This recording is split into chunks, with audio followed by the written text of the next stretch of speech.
Hey everybody, so I'm going to give you guys a quick lab quiz review. So we really talked about chapter 22, metabolism and energy balance, and that's what your lab quiz is going to be on. So let's go through this really quickly. So we want to remember that our feeding centers, right? Your feeding centers, number one, know where it's going to be located. And again, it's going to be located in that very important area, right, called the hypothalamus. Right, we're going to control or contain two centers in there that's going to control like hunger and feeding, right? Is going to be the appetite or hunger or satiation, right? So you're going to have that feeding center that's going to be tonically active, and you're going to have that satiation center, right? That's going to be able to inhibit, right? So stop food intake, right, by inhibiting that feeding center. Okay, so right, if we do inhibiting, we go like that, right, to inhibit something, right? There's like two lines, right, to inhibit something, right? But remember, the hypothalamus is going to be where the feeding center is, okay? Now, we talked about metabolism, and again, metabolism is just the sum of all chemical reactions in the body, right? We're able to extract energy from the nutrients, use that energy to do work, and if we have a little bit more, we're going to store it, right, for long-term use, okay? So typically, we're going to store, right, energy, right, in the form of, remember, we have glucose, right? We're going to store it as glycogen, right? We are able to build up our amino acids and store them into proteins for use. And then our lipids, right, or our fatty acids, triglycerides, things like that, we'll be able to store that long-term in fat. So remember,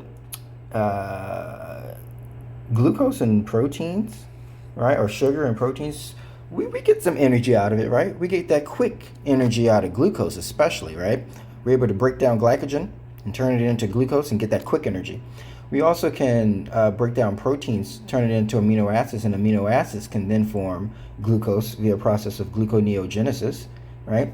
But it's these fats, though, right? It's these fats where we're able to store a lot of energy. So remember, energy is going to be in the form of chemical bonds. And if we remember a fatty acid, right, we got long carbon chain hooked up to these hydrogens,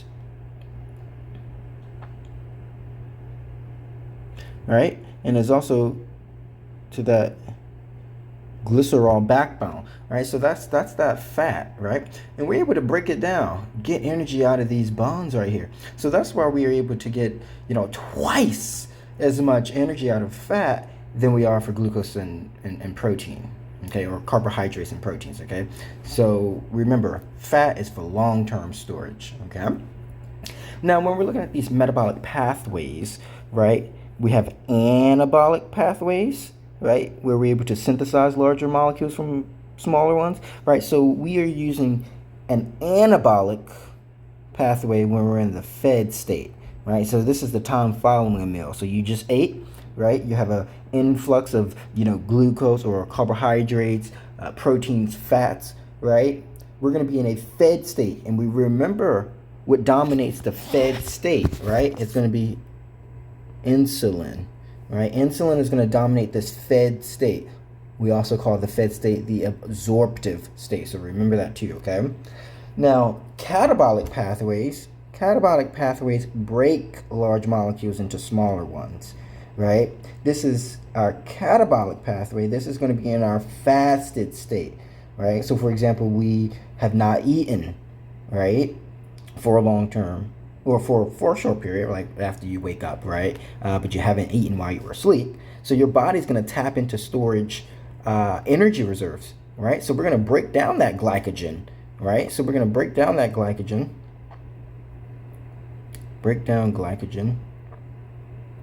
into glucose, right?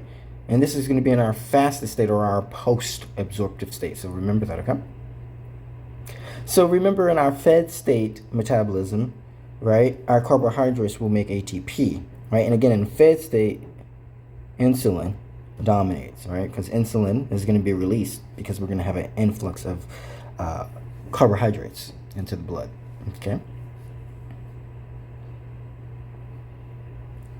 Now, remember in our fasted state, right, our fasted state, catabolic, right, we're breaking down things, right, so that glycogen, again, is going to be converted into glucose via a process called glycogenolysis, okay? We can also have proteins. We can use proteins to make energy, right, but we have to deaminate those proteins, right, or deaminate those amino acids, right, and then we can siphon that amine group, right, and to make it to pyruvate, and then put pyruvate through the citric acid cycle, electron transport chain, to then make ATP like that. Okay.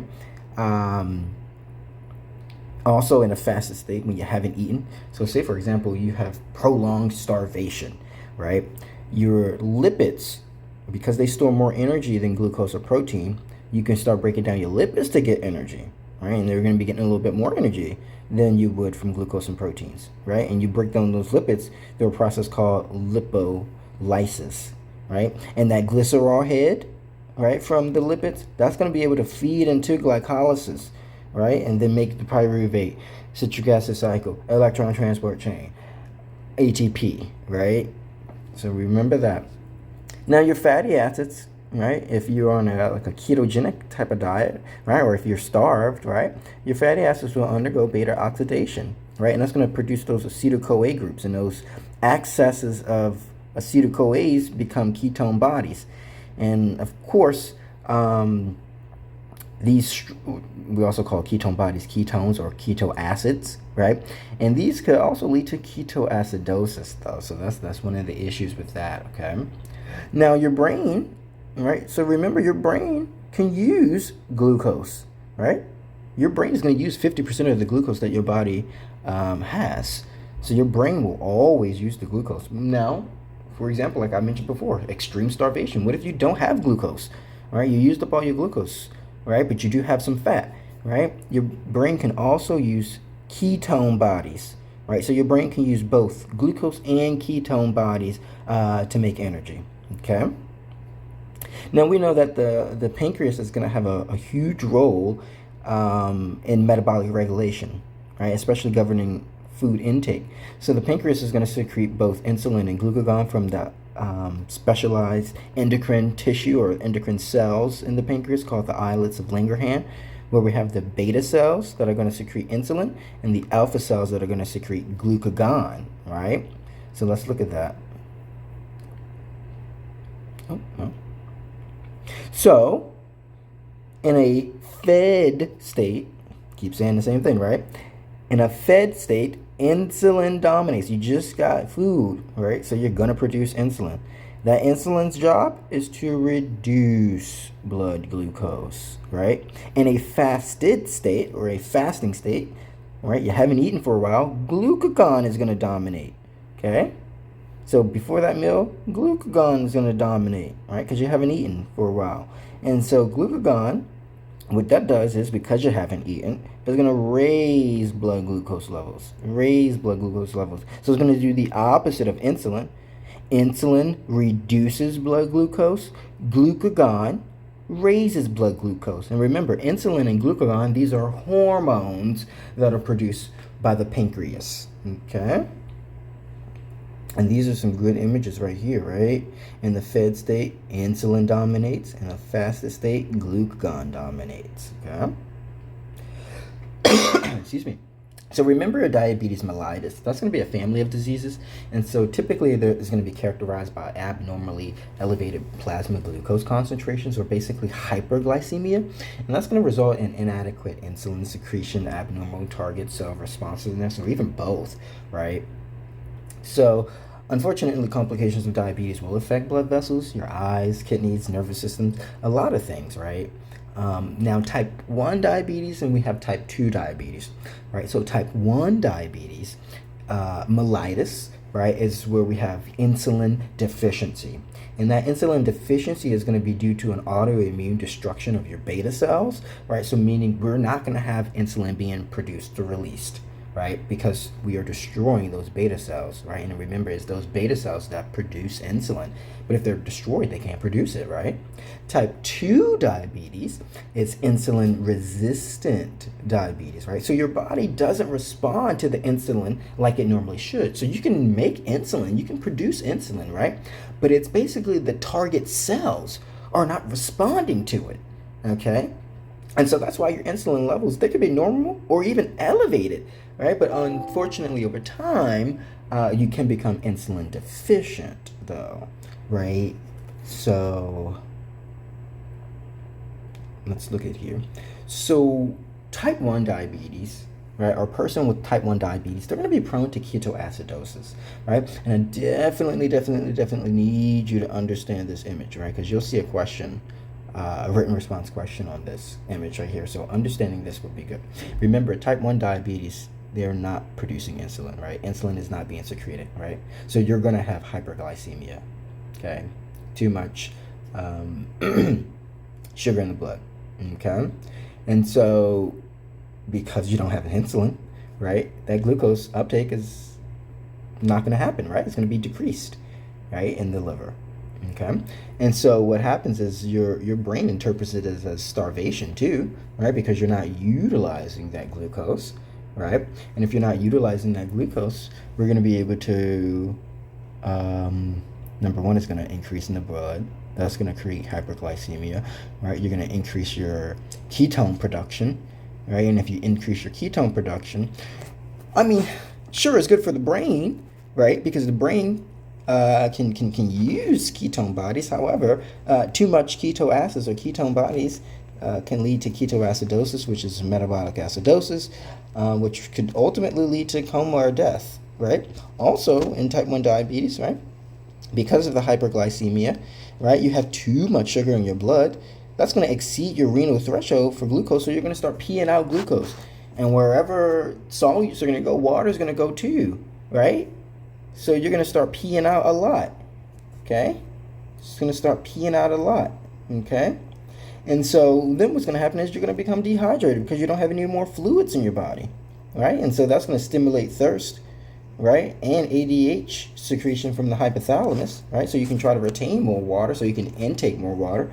However, because you're dehydrated, because you lost a lot of volume of fluid, right, your blood volume is going to decrease, and that's going to be directly associated with your blood pressure, which is going to decrease, and that can lead to circulatory failure. Circulatory failure is going to promote the anaerobic metabolism, right? That's without oxygen. Right, because remember, you ain't got that much oxygen because you ain't got that much blood anymore, right? So your oxygen carrying capacity has decreased. And now, if you go through anaerobic metabolism, that's going to lead to lactic acid production, which will also lead to metabolic acidosis again, right? So a lot of issues can happen with a person with type 1 diabetes, okay? So try to remember this image for sure. Now, type 2 diabetes, right, often we're going to have elevated insulin levels, right? So this is going to, unfortunately, account for 90% of all cases of diabetes, right? And so this epidemic is really attributed to our sedentary lifestyle, ample supply of food, and overweight and obesity, right? And this is going to be characterized by insulin resistance, where our cells or our body cells are just not responding to insulin. Maybe in the blood, right? But your cells, those target cells that have insulin receptors on them, they're just not responding to it, right? Unfortunately, we can have complications, right, from diabetes, right? That's going to include atherosclerosis, neurological changes, renal failure, and blindness, right? And of course, death is always a factor too at the end, right, if it's uncontrolled. Now, the first therapy, right, which you always want to tell your patients, is exercise and weight loss, right? Exercise and weight loss. These are the number one things that you can do, right? And I definitely want you to understand why exercising definitely helps, okay? So I really want you guys to look at page 710 in your textbook, right, in your physiology textbook. Read this page for me, please, because that'll definitely help, and that'll definitely help you to understand why, number one, exercising can work, right, and why exercising makes your skeletal muscles not dependent on insulin activity for its glucose uptake, right? So remember, if it's too high glucose in the blood, right, you want to get it into cells. But exercising can actually help with that, right? So definitely look into that, okay?